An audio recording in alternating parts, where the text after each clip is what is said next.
Hello friends, स्मार्टो systems की जावा series में आपका स्वागत है और मेरा नाम है वरिंदर सिंह। पिछले सेशंस में हमने सीखा किस प्रकार के सॉफ्टवेयर्स की हमें आवश्यकता रहती है जावा को प्रयोग करते हुए अपने कंप्यूटर में। हम जावा को रन करने के लिए जेडीके को डाउनलोड करके साथ में हम कमांड प्रॉम्प्ट से अपने जावा प्रोग्राम्स को चला सकते हैं। लेकिन इसके अलावा हम अपने जावा प्रोग्राम्स को रन करने के लिए IDE अर्थात इंटीग्रेटेड डेवलपमेंट एनवायरनमेंट का प्रयोग कर सकते हैं। अगर आप गूगल पे जाएं और जावा के लिए आईडीज़ ढूंढें तो काफ़ी सारे आईडीज़ आपको मिल जाएंगे। इनमें से एक्लिप्स सबसे बेस्ट है और सबसे ज़्यादा प्रयोग किए जाने वाला आईडी है। एक्लिप्स असल में एक सॉफ्टवेयर है जो ओपन सोर्स है, जिसमें आप जावा के प्रोग्राम्स को रन कर सकते हैं, जावा के बड़े बड़े प्रोजेक्ट्स को मैनेज कर सकते हैं और आसानी से इसमें काम कर सकते हैं। और सबसे बड़ी बात है, ये बिल्कुल free open source download available है।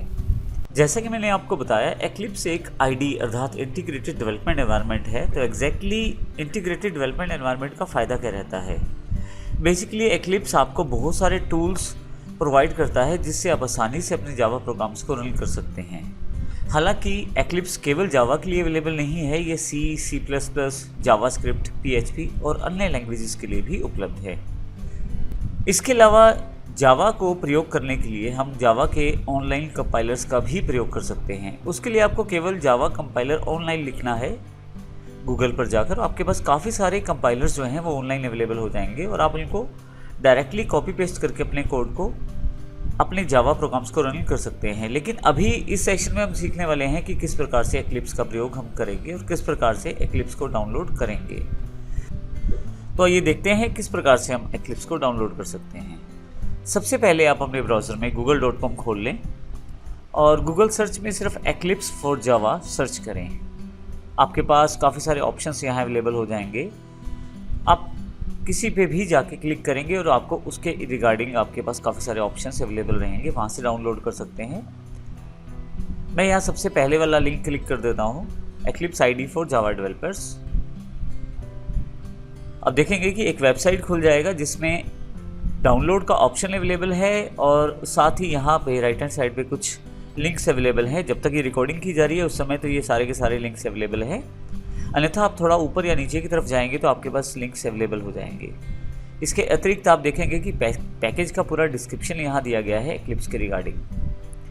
मैं यहाँ अगर डाउनलोड पे क्लिक करूँ तो डाउनलोड अवेलेबल हो जाएगा मेरे पास, परंतु यदि आप विंडोज़ का 32 बिट वर्जन इस्तेमाल कर रहे हैं तो विंडोज़ 32 बिट डाउनलोड कर लें, अन्यथा आप 64 बिट डाउनलोड कर सकते हैं यदि आप 64 बिट विंडोज़ का प्रयोग कर रहे हैं। यदि मैं यहाँ डाउनलोड क्लिक करूँ तो आप देखेंगे कि मेरे पास, क्योंकि 64 बिट का वर्जन है और डायरेक्टली मेरे पास एक्लिप्स जो है वो डिटेक्ट करके सिस्टम को 64 बिट डाउनलोड का एक ऑप्शन दे देता है। मुझे केवल यहाँ क्लिक करना है, जैसे मैं क्लिक करूँगा मेरे पास डाउनलोडिंग शुरू हो जाएगा।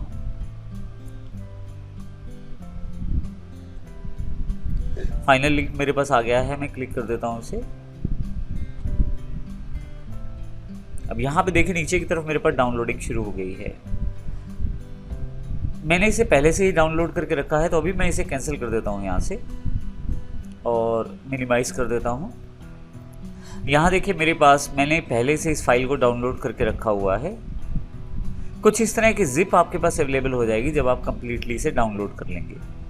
डाउनलोड करने के पश्चात आप इसे अनजिप कर लीजिए। इसके लिए आप राइट क्लिक करें और यहाँ आपके पास एक्सट्रैक्ट ऑल का ऑप्शन अवेलेबल है, यहाँ से आप अनजिप कर सकते हैं इसे।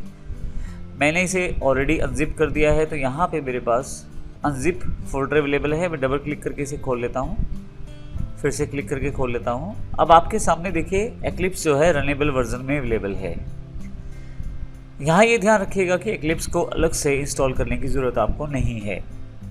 एक्लिप्स हमारे पास पहले से ही पोर्टेबल वर्जन में अवेलेबल है। इसका अर्थ ये हुआ कि एक्लिप्स को इंस्टॉल नहीं करना पड़ता, आपको केवल eclipse.exe पे जाना है और डबल क्लिक करना है।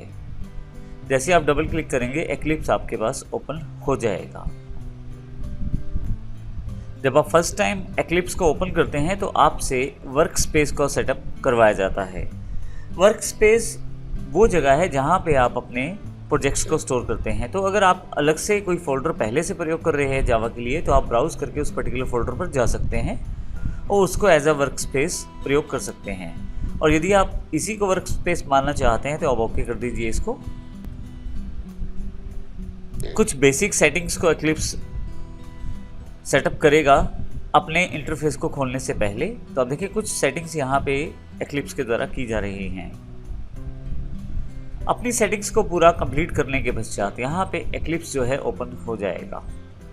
जैसे मेरे पास यह पूरा का पूरा इंटरफेस ओपन हो गया है। तो इस प्रकार हमने इस सेशन में सीखा एक्लिप्स को आप किस प्रकार से डाउनलोड कर सकते हैं और किस प्रकार से उसे प्रयोग कर सकते हैं। आने वाले सेशन में हम देखेंगे कि किस प्रकार से एक्लिप्स का प्रयोग आप जावा के प्रोग्राम्स को रन करने के लिए कर सकते हैं। धन्यवाद।